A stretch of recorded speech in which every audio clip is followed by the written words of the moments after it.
Namaste, and this is the star weather forecast for the Jupiter-Uranus conjunction on April 20th, 2024, which I titled Your Apollo 11 Launch. And part one is going to be the general forecast for everyone, and part two is going to be the individual forecasts separated by your sign, your ascendant, sun, and moon.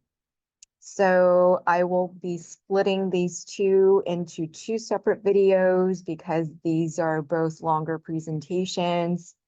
As you know, Jupiter-Uranus conjunction is an event that everyone's been talking about. Definitely really excited that it's finally here after the last time it happened 13 years ago. So think back to 13 years ago.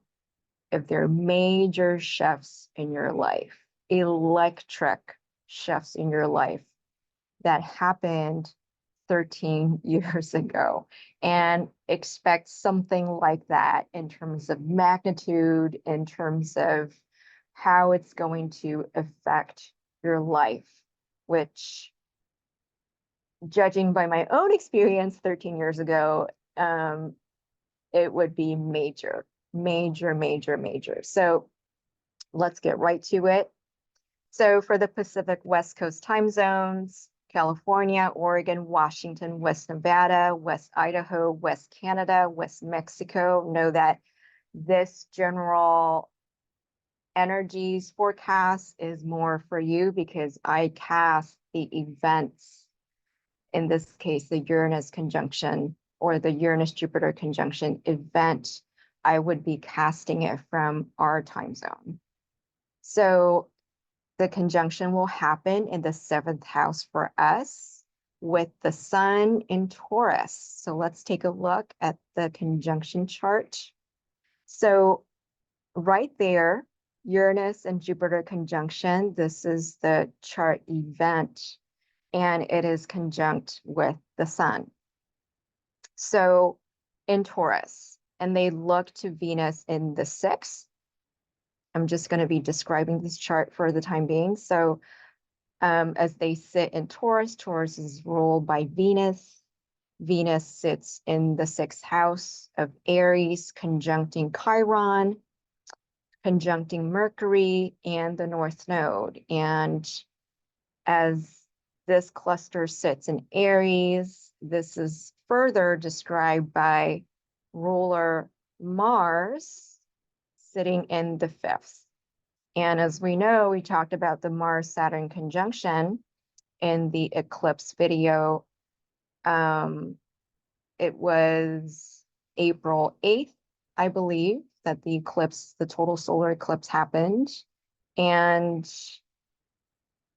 Saturn-Mars conjunction would have happened only a couple of days later. On April 11th. So we've gone through this period of purification of motivations to be able to arrive at this new expansion in our life. So this is going to be a really big and apparent story arc in our lives. And then the sun is squaring Pluto in Aquarius. Sun right there squares Pluto in the 3rd, gives us further indication of initial communications dissonance. So likely due to financial related matters in the partnership. As Pluto Mars rule the 2nd house of this chart, as you can see, the 2nd house ingress is in Scorpio, and Scorpio is ruled by Pluto Mars, both of which have been major players in the story arc of the Jupiter-Uranus conjunction. So let's break it down step by step. First, the event of the chart, which is Jupiter-Uranus conjunction. It happens in the 7th house of relationships, with the chart ascendant being in Libra, and Libra being the significator of relationships. And then the sun also sits in the seventh house. Very, not close-ish, but, close enough, conjuncting the Jupiter and Uranus in terms of sign and house. So illuminating the Jupiter and Uranus conjunction. And then the Sun, Jupiter, Uranus cluster, this whole thing, plus White Lilith, are in the sign of Taurus, which is ruled by Venus, another indicator of relationships being at play here. So we are getting a quadruple indication of partnership as a collective focus for this once every 13 years conjunction. This is a lot of indicators spotlighting relationships, partnerships, working together. So there will be an innovative, sudden, visionary expansions when it comes to partnerships with financial implications attached. And in the overall big picture terms, I am forecasting a favorable expansion, even healing, because White Moon Lilith right there in close conjunction with Jupiter and Uranus is an indicator of being able to expand in relationships in wise balance because of wisdom learned from past experiences and or past lives. So White Moon Lilith is leading the pack, which I really, really appreciate, because it means that we are bringing in wisdom from the past. We're bringing in what we've learned, what we picked up from the past, even past hurts or past experiences, good and bad. With White Moon Lilith, it can be good and bad. And sometimes, if you believe in reincarnation, even relational wisdom that's not of our current incarnation, but relational wisdom that's coming from your past lives or coming from the collective consciousness. So these are great indications for the Jupiter-Uranus conjunction being a very positive one. So true to the revolutionary spirit of Uranus, the wise balance of White Moon Lilith isn't reached without turbulence. With Uranus, there's always a sense of turbulence. Like you don't know what you're getting until you are shocked and surprised, or that you shock or surprise other people with what you're doing or what you suddenly do.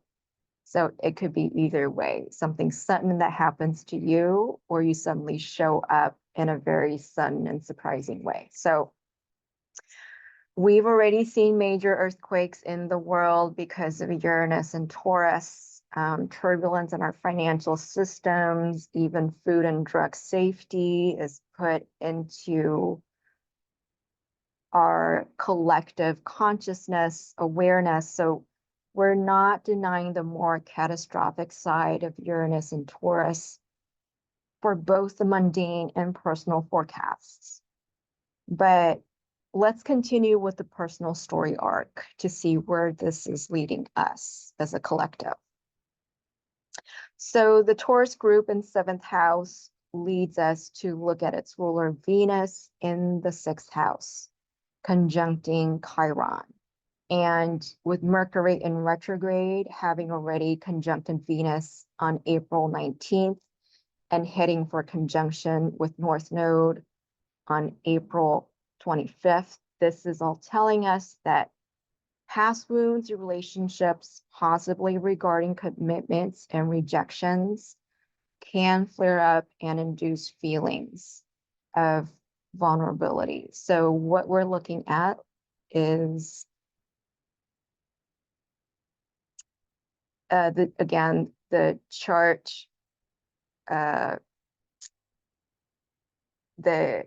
event, Jupiter-Uranus conjunction, looking to Venus right there. And then Venus is very close to Mercury who has been talking to both Chiron and the North Node. And so with Mercury conversations with North Node and Chiron, we know that there are going to be triggers. There are going to be feelings of vulnerability that comes up along with the positives of this expansion. So it's like there is feelings of insecurity in stepping out of our comfort zone and expanding beyond our comfort zone. Also resisting, as I said, resistance in breaking out of the comfort zone with Mercury headed for North Node. The suggestion here is to put your best efforts forward in communicating your intentions and motivations for the relationship, no matter how much time it takes. It could be business or personal relationship partnerships, just where you need to have the me and thou relationship, the me and thou back and forth, working partnership. So be patient, because Mercury is doing the 1, 2, 3 with the retrograde this year. In terms of meeting Chiron, and it's been conjuncting Chiron 3 times over the last couple of weeks, since March 20th, and then it's going to conjunct Chiron again April 15th, and then it's going to conjunct Chiron again May 6th. And for North Node, it happens twice. So March 18th, and then around April 25th, when Mercury comes to almost conjunction. It's going to retrograde, and come to an almost conjunction with the North Node, which to me is close enough to identify it as just a straight up conjunction.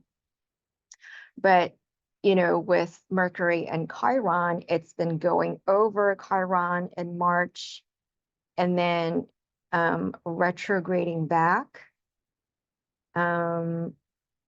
This is April 20th. So on April, let me see, what did I say? On April 15th,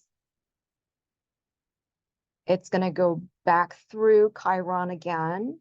And then by May 6th, it's going to go forward and hit Chiron again. So it's going to keep hitting Chiron. And this is pretty special because usually Mercury only conjunct Chiron once a year. But it's doing the 1, 2, 3 with Chiron because it is retrograding. So it is asking us to be patient as this expansion, huge expansion in our lives, can cause some sort of discomfort within and without. So pressures internal and pressures external. Because, you know, all of us are stepping out of our comfort zones in some ways. So, of course, we're going to be continuing the negotiations with our friends and family as we sort of find this new norm, because we're definitely not going back to our old norms.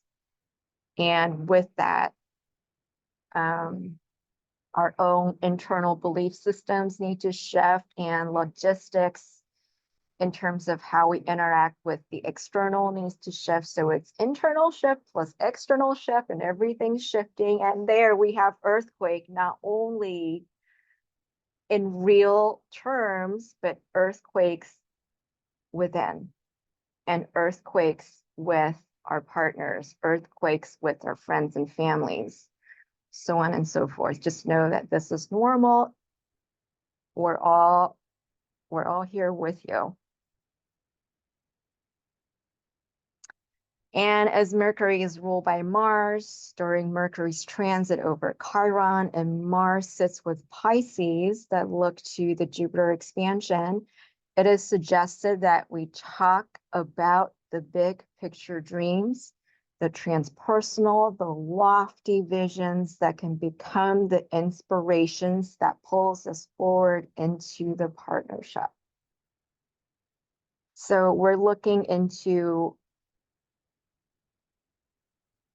sort of the triangulation of the chart event, Jupiter-Uranus, ruled by Venus in Aries, and then Aries ruled by Mars in Pisces, and Pisces ruled by Neptune and Jupiter, going back to Jupiter. So because this conversation, the Mars motivation is connected to Neptune, dreams and visions, which contribute back to the expansion. Let's go over the underlying phrase again. It is suggested that we talk about the big picture dreams, talk about the transpersonal, the lofty visions, so that there is enough propellant, there's enough inspiration, there's enough passion for the Jupiter expansion, which again, because the Jupiter-Uranus sits in the 7th house of partnerships, that's what I'm talking about. It's about the expansion of some sort of partnerships for us collectively. So the moon sits in Virgo 11th, looking at Neptune, Pisces in 5th. So also be mindful of not becoming mentally stuck on logistical details and digressing into fringe discussions at this time, because we're going to feel pulled into the nitty gritty.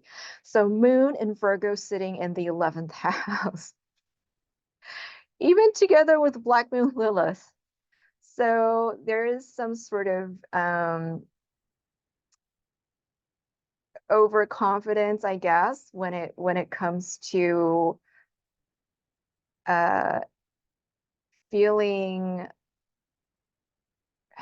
a sense of pull into the details, because there's this sort of belief that the details will save the day, but it really doesn't. Especially in the 11th house, there's sort of a communal energy there that makes us want to go into the nitty-gritty. But it is opposite Neptune, it is opposite the visions. So we want to make sure to integrate the two. Wherever moon sits, we're not going to avoid it. We just cannot avoid it. Moon is where we live. Moon is what we do unconsciously, subconsciously, without conscious prompt, without external prompt. It is what we want to do.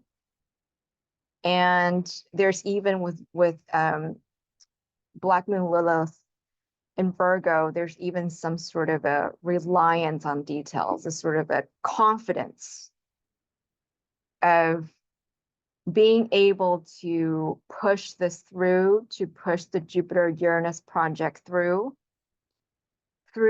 details, through getting to the logistics. And I have to say they are in trine, so it's supportive, I have to say. The confidence that you have in making the solid steps, going over the mundane, the logistics to concretize Jupiter-Uranus expansion is warranted.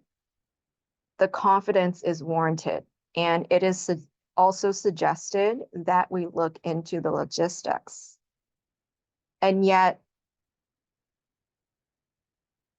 be sure to balance it with the opposition, any sort of opposition energies. It's about balancing the extremes. We don't want to go far out into details that we forget the dreams, because we are relying on the dreams to support the Jupiter expansion flight. And we don't want to just be all lofty with the dreams and not talk about the details. But because the moon is there, I would say that our tendency is to want to go into the nitty-gritty because our environment is going to just naturally induce us to do that, naturally encourage us to do that. So remember to talk about the dreams and visions as well. Because ultimately the dreams and visions are the fuel that propels the Jupiter and Uranus expansion. So I want to clarify this with an example, and we're going to continue with the Lindsay Sterling and marine biology research storyline, as I've talked about, consistently used in many videos. So as the innovative partnership is coming into fruition with the Jupiter-Uranus conjunction, both sides would need to take the opportunity to communicate their personal dreams and motivations, as well as their visions for their partnerships, honestly, and on a big picture visionary level, which means, I'll break it down. This means what needs to happen is that Lindsay needs to communicate her passion for marine biology and maybe theorize how her talents in music can assist in ecology restoration. So something on a higher visionary level, something lofty. And then the marine biology team can communicate their dreams in terms of public education, in terms of social media outreach. Again, talk about their goals on a higher level. And as with Moon and Black Moon Lilith in in Virgo 11th house, what's going to come up anyway is, for example, the legal work and insurance involved to get Lindsay Sterling on an expedition ship. And what about underwriter financing requirements, government institutional hurdles requirements, and then maybe Lindsay's agents or handlers, marketing team would be concerned about her new role as an activist that would become too extreme for her fan base, something like that, et cetera, et cetera. So what we need to remember in this case for both Lindsay and the marine biology team is to do the nitty-gritty details. Of course, Saturn is there together with Neptune to ensure also that we need to bring this down to earth, and the steps need to be practical. We can't just do the pie in the sky. We need to do the pie on earth. So figure out, where to get the flour, how much butter do we need, how much sugar do we need, where is the kitchen going to be, the camera crew, blah, blah, blah, blah, blah. We have to do the nitty-gritty details, but always land with the big picture dreams. And always end with the big picture dreams, no matter which conversation you're having, what discussions you're having, always come back to the big picture. Because we actually want to approach this from a pig's fly mentality. We really, really do. This is about, we want to approach it in the pig's fly innocence. The pigs can fly, unlimited potential, unlimited thinking. That's how we want to project ourselves, even as we are saying logistical details, that we are hashing out logistical details. What needs to radiate from us is the yes, pigs can fly energy. And yes, we can do anything under the sun energy. That's the energy we want to radiate. And also speak, and also express. also just tug it into in between in between the logistical conversations here and there. Just sprinkle the visions freely amid the more practical conversations. So remember that. As mentioned before, the financial implications of the partnership will be highlighted with the Sun-Pluto square. Remember that the Pluto in the third house is all about finances, and it squares Sun. Pluto right here in descendant, in third house descendant, squaring Sun right there.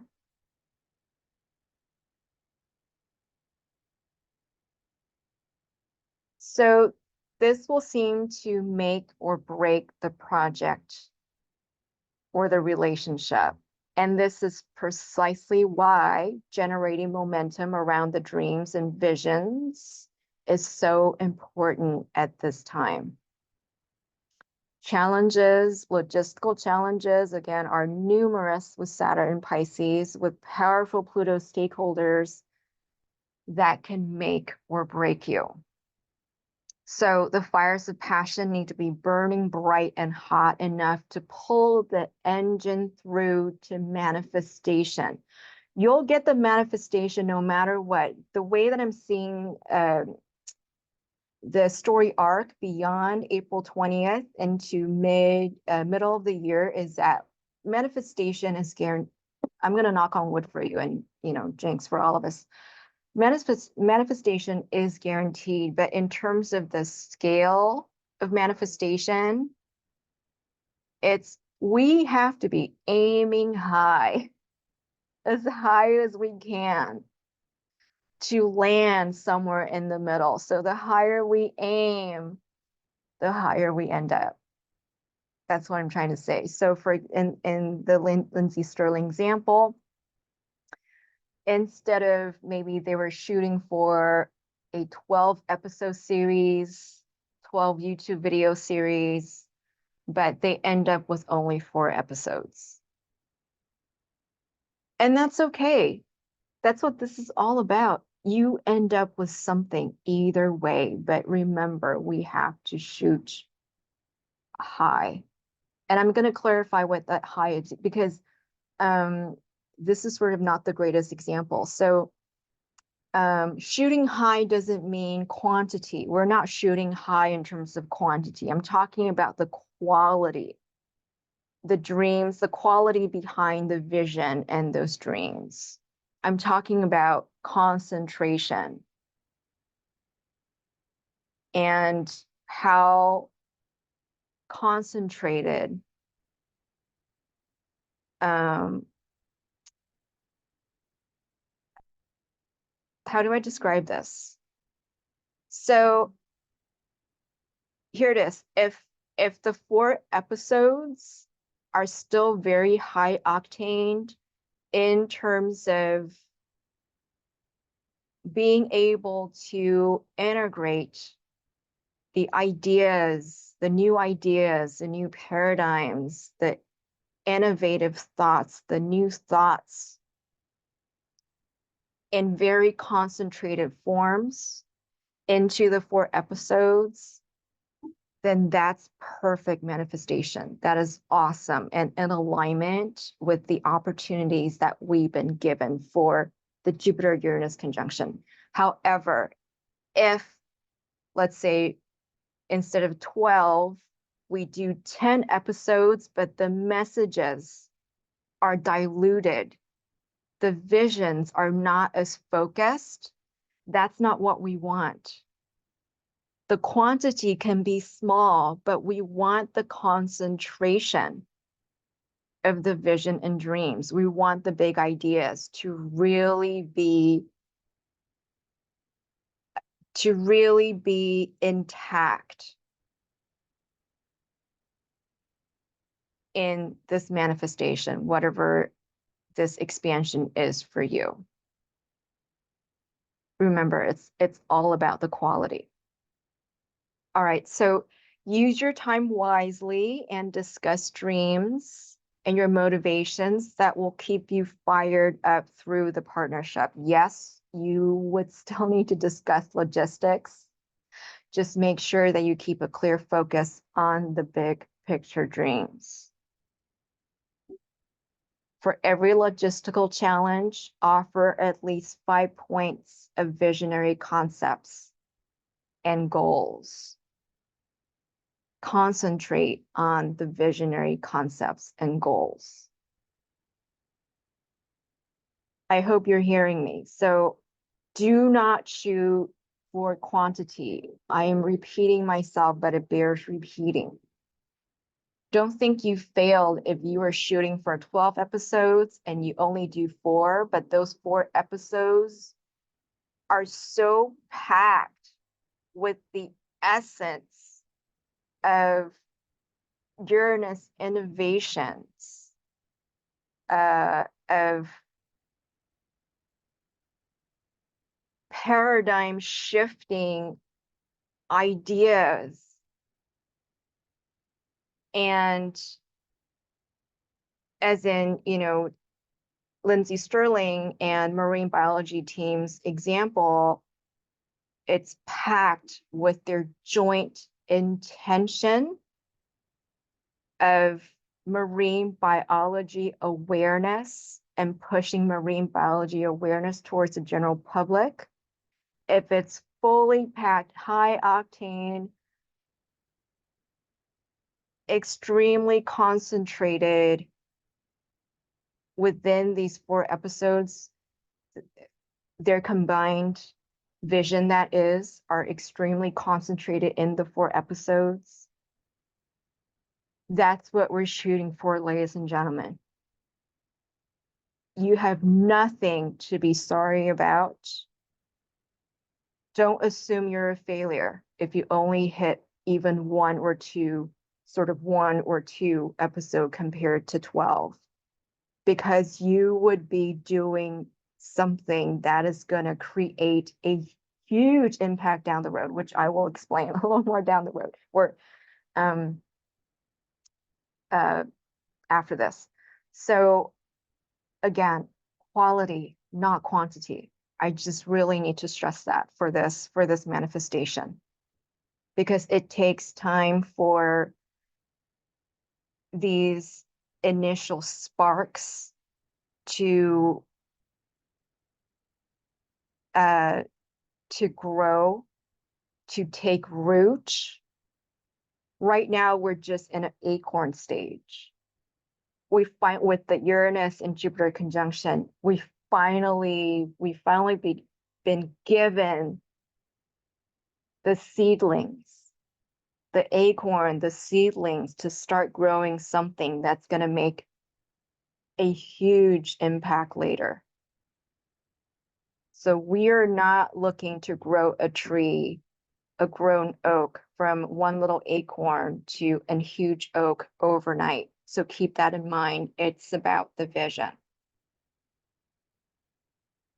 Okay, so by the time Jupiter-Uranus conjuncts in the last degree of Taurus on May 23rd, the Sun and Venus in the 3rd house would be trining Pluto in the 12th, with full moon shining from Sagittarius 9th, indicating a sure manifestation in the interdisciplinary powerhouse that cannot be denied. That's why I say that manifestation is ensured.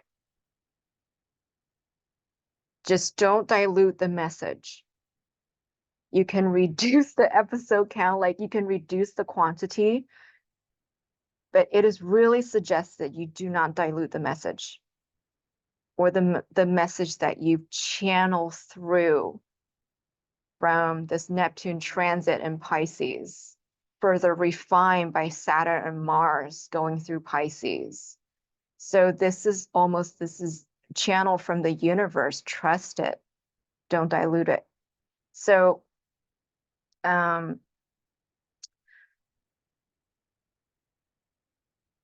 yes, so this is a Jupiter-Venus conjunction chart. So I was talking about Jupiter-Venus conjuncting in the third house, together with the Sun in the third house. And this time the Sun is trining Pluto. Trining Pluto power. Pluto is sort of the power holder, the money holder.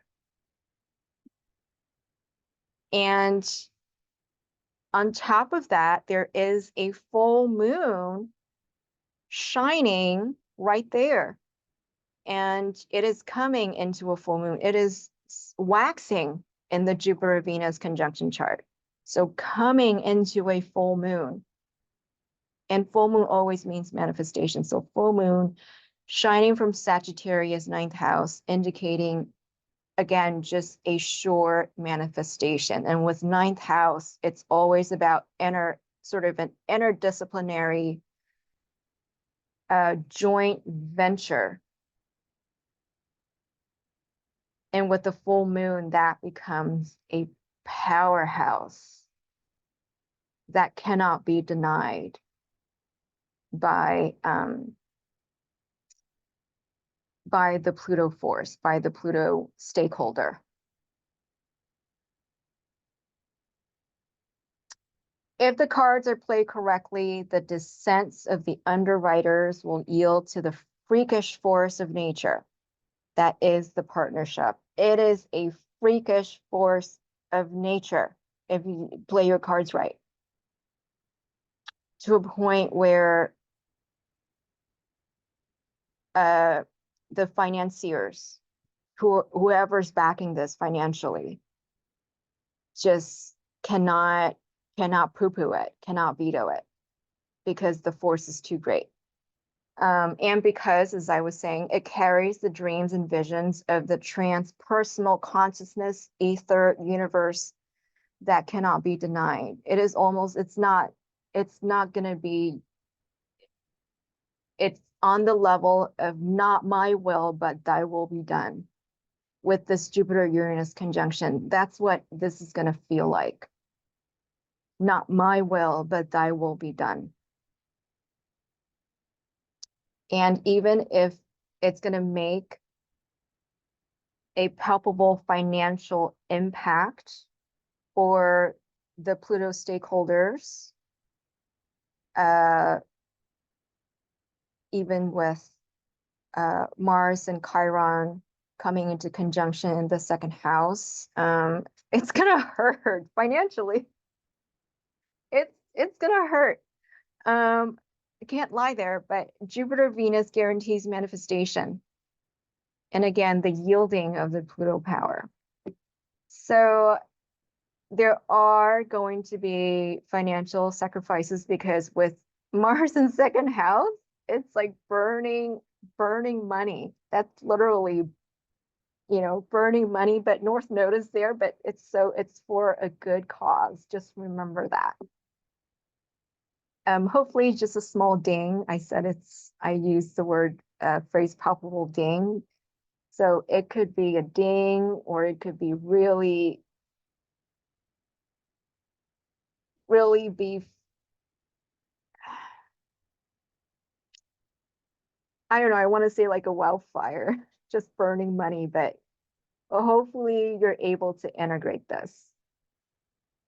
With this forecast, you're able to integrate the logistics, what needs to be done, in terms of just the Saturn structure. What structure can we implement to make sure that we don't waste financial resources or manpower, any sort of resources involved, and to get to the greatest message, the most complete message, to retain as much essence as we can without burning all the money, with as little resource waste. I don't want to say burning, like resource waste. We don't want to waste resource, with as little resource waste as possible. But Jupiter-Venus guarantees, it just guarantees manifestation. So traditionally, Pluto in the 12th can be treacherous waters. We're now going to Pluto in the 12th, evoking Titanic level crisis and karmic bullies. But because it is trining the Sun, Venus, Pluto trining the Sun, Venus, Jupiter, we see the stakeholders yielding to persuasion and the support of the public. The public will be showing support for this because Venus is of the public, or is one indicator for the public. Because Saturn is in Pisces, as we talked about, the scope may be trimmed for practical reasons, but the essence can still survive and thrive and make the paradigmatic and philosophical statements and the high octane impact that sets new standards for what's possible. Let me repeat this, it's important enough. The scope may be trimmed for practical reasons, but the essence can still survive and thrive and make the paradigmatic philosophical statements and the high octane impact that sets new standards for what's possible. And that's coming from the full moon in Sagittarius 9, trining Neptune, with Neptune first sextiling Venus third. This could also be the beginnings to developing a new SOP, standard operation procedure, and command structure that sets the foundations for greater ease of manifestations down the road. That's why I say it's okay to start slow as long as we retain the essence of the message, because it takes time to set up the correct standard operating procedures, to set up the correct command structures, the hierarchical structures, logistical structures, routine structures for the ease of manifestations down the road. Meaning the explosion may be smaller than what we wanted at first, but the long-term impact stays significant. It's not about the size, everyone. Size don't matter. It's the essence. So in simple terms, make the marketing pitch authentically. That's coming from Chiron from a high level perspective. Meaning that it's okay to be vulnerable somewhat in your marketing pitch. And it needs to come from a visionary perspective and communicate that interstellar, out of this world visions that can seem impossible to achieve in one lifetime, and yet the next step will seem very eminent and fated. And then the manifestation is assured, regardless of scale. We're not shooting for perfectionism, meaning our vision may be to break the entire glass ceiling paradigm with this partnership and reach paradigm 2.0. What might actually happen is that you break one critical corner at this time and the rest of the ceiling continues to chip away as you move forward and grow in the partnership. Again, just like the acorn analogy, you know, you have a glass ceiling and then you have this little acorn here and it's just like a little ceiling right now. There may be roots, there may be sprouts that are starting to puncture through the ceiling. And it's going to take time to grow to a certain point where the entire trunk is going to break the ceiling. But again, it takes time to grow, and that's expected. But the fact that you are seeding, that you're given the seed, you're given the opportunity to nurture the seed with the Jupiter-Uranus conjunction, and you are given the opportunity to see it grow is already sort of a once in a lifetime achievement. Just think of it in those scales, because when you look back years and years after, and looking back to this Jupiter-Uranus conjunction right now, you'll see the impact that this is going to make. And it's a huge, gigantic impact, even though the footprint is so small right now. Hang in there. You know,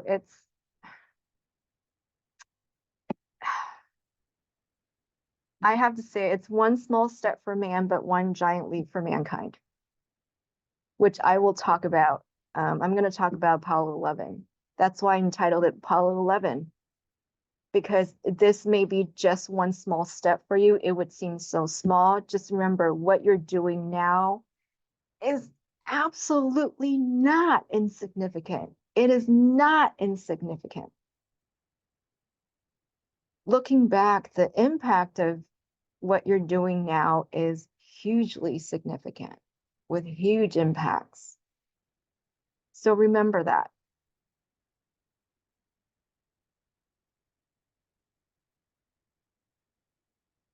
And Saturn will make sure the ceiling is demolished systematically per rules and regulations, like abiding by laws of physics and gravity. And under the watchful eyes of Pluto power, who still holds financial and or political stakes. So there are forces that will ensure us that we're still playing by the books in some sense. I know with these like Uranus, Jupiter paradigm shifting transits and effects, we are meant to break the paradigm, but within the current legal confines. I know it seems so contradictory, and yet this is the energy that we are going to be playing with. And so, you know, it's just like it's like the Wright brothers, right? We are with Jupiter-Uranus conjunction. It's like finally given the spark, given the idea to design to design the plane correctly, the aeroplane correctly, and yet they're able to do so by abiding to the laws of physics, by abiding to the laws of gravity. That's what we're talking about. It's still doable to break the paradigm without breaking the law, without breaking the Saturn requirements. So focus on the quality of the paradigm shift that would be positive for you and others, and not end up measuring yourself on how much change you achieved. You don't want to measure yourself right now, because you're not, like, in terms of impact, you won't really see it until, I want to say, really decades later. It could be sooner, not sure. I think it really depends on the personal chart. But in terms of just the short-term effects, maybe it's not great.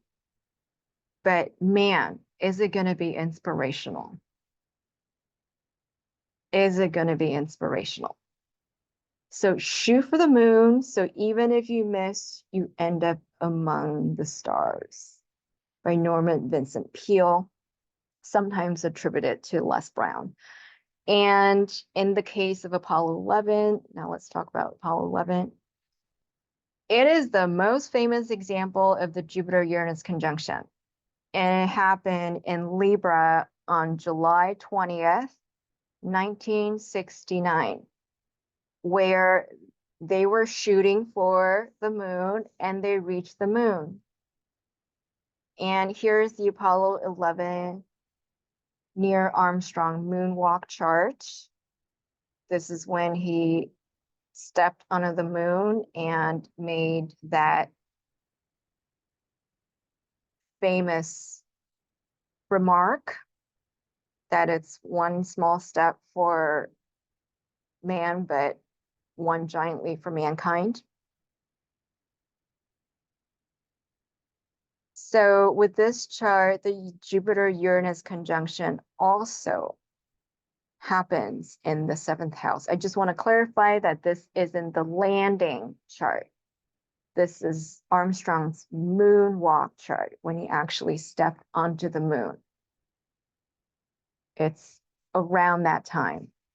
I can't say if it's exact moment, but it's around that time. So with Pisces ascendant and Neptune Mars in the 8th house, so Pisces ascendant looking to Neptune Mars in the 8th house, many people did make sacrifices so that he could talk about the giant leap of mankind. And then Skele-grow conjunction, North Node and ascendant, this speech brought the healing energies of oneness amid woundings and strife on Earth, because Chiron is just very prominently featured in the chart in the 1st house, where this sort of message of oneness, a message of love coming from the entire vision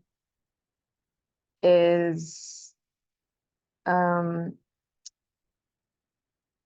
sitting on the wounds and the strife and the turbulence that they were experiencing on Earth. So it's poignant. This chart is very, very poignant. And so to translate this for our personal use and inspiration during our current Jupiter-Uranus conjunction is to stay inspirational and inspired. The Jupiter-Uranus in Libra with the Pisces ascendant is going to be a little different from our experience. So my point really isn't about what this chart is, but the essence of this chart is still about inspiration. So stay inspirational and inspired. With Uranus, there may be a sense of a bumpy ride with both wanted and unwanted surprises. Surprises abound. But Venus transits following the Jupiter-Uranus conjunction are also abound that brings gifts and results. And you can go watch the Apollo 11 documentary for inspiration. They came out with one in I believe, 2019. Here's another reference point for inspirations. The last time Jupiter-Uranus conjunct in Taurus, the same with our current Jupiter-Uranus conjunction in Taurus.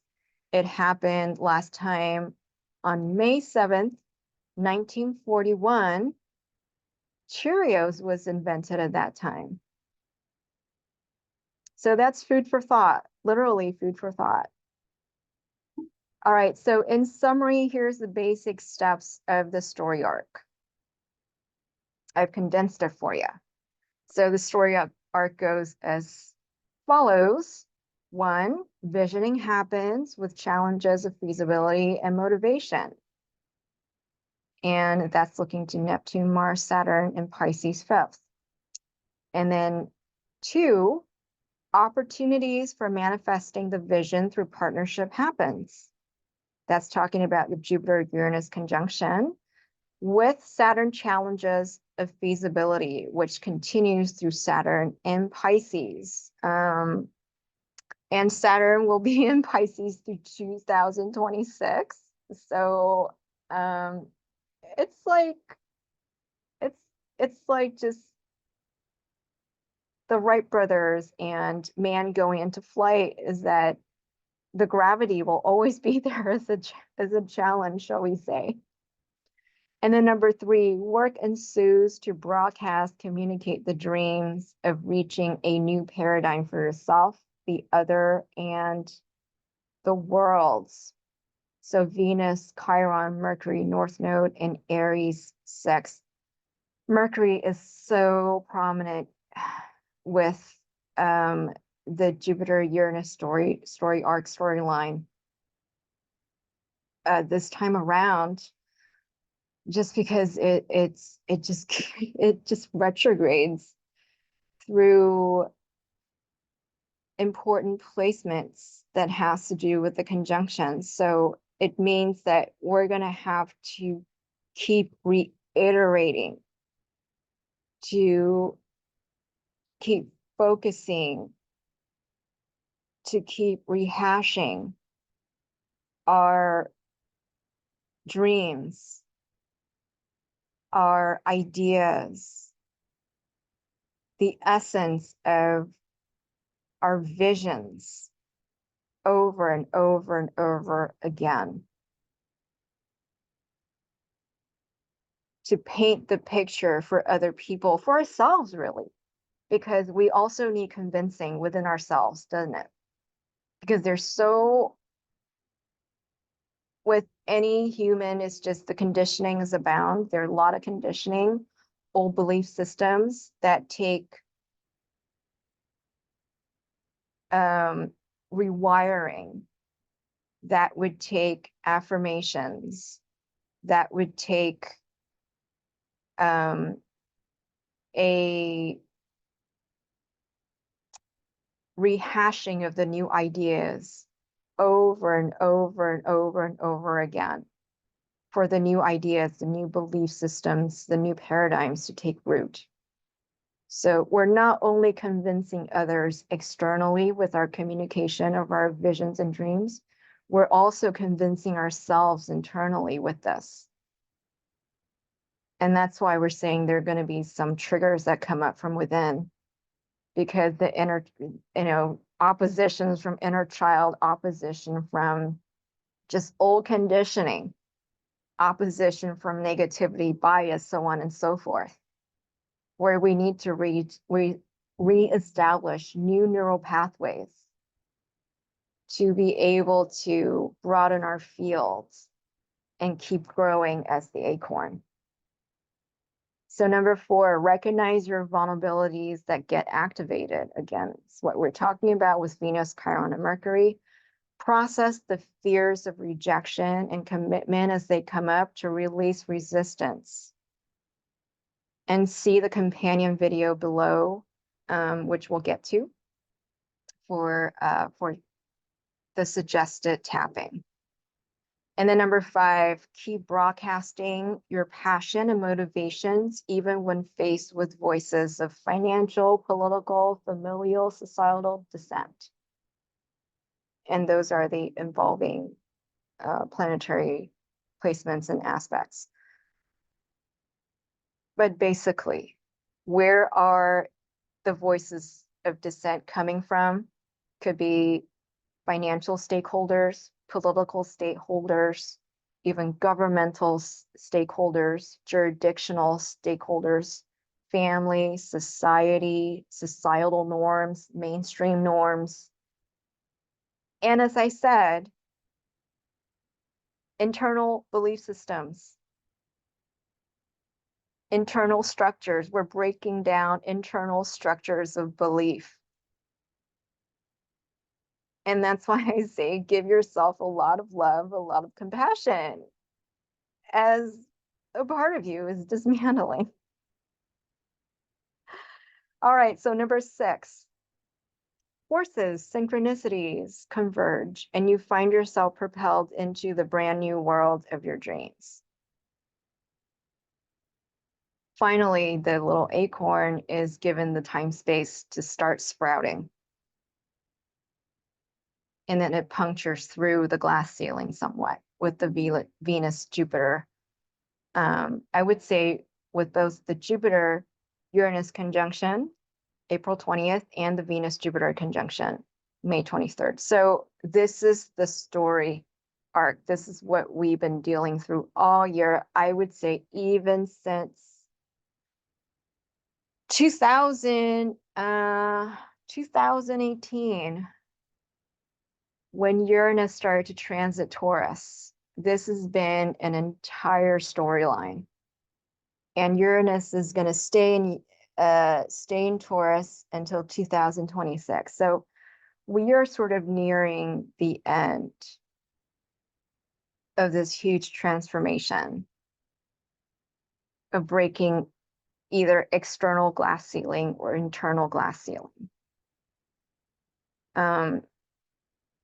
So be self-compassionate, be patient with yourselves, and be self-compassionate and patient with others, as we're all going through the same thing. Very exciting though. So Pluto is going to retrograde and go back to Capricorn May 2nd through November 19th of this year. So the stakeholders continue to exert unspoken pressures in varying degrees to this new expansion through the year. And it takes time for Pluto to get used to this new paradigm and world and settle into the routine. So be patient. See the Skele-grow Max Pluto transit video for details on the Pluto transits that we're going to go through until around Thanksgiving time of 2024.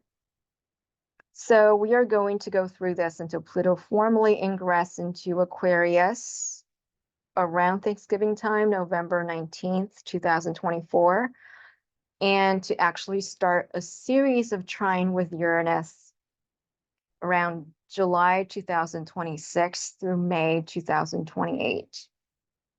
Then Pluto starts to get more comfortable and more actively supportive from the sign of Aquarius afterwards. So meaning the stakeholders, the financial stakeholders, the investors start, or even intimate partners start to get on board. So as always, here is the recommended EFT tapping videos. First of all, I think this is a treat. So first video is Dream Big and Make It Happen. And this is an hour-long live workshop replay that's right on the money for the transit.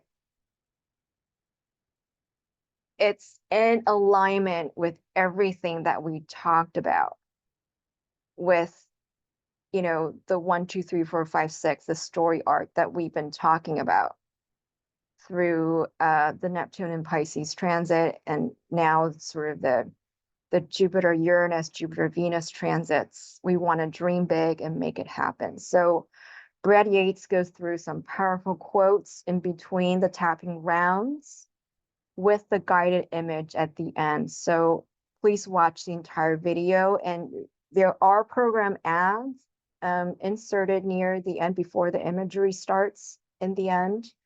Feel free to just skip over it or even check out his program. And your dreams matter and make a big difference in the world. And I don't say this lightly. I don't say this with every transit. I don't say this in general, even though it's a great affirmation to really hear over and over again, like, you matter, your dreams matter. What I'm saying is in relationship to the planetary transits that we've seen so far. For this year, for the past 5 years, culminating in this year's Jupiter and Uranus transit, and spilling over to next year, all the way to 2028. Your dreams right now during this time matter and make a big difference. And during these transit times, Jupiter in Taurus transit times and Uranus transiting Taurus up to 2026, and Saturn transiting Pisces also up to 2026. Like 2026 is like the crescendo year. So whatever that you're working towards, that little acorn that you're growing right now,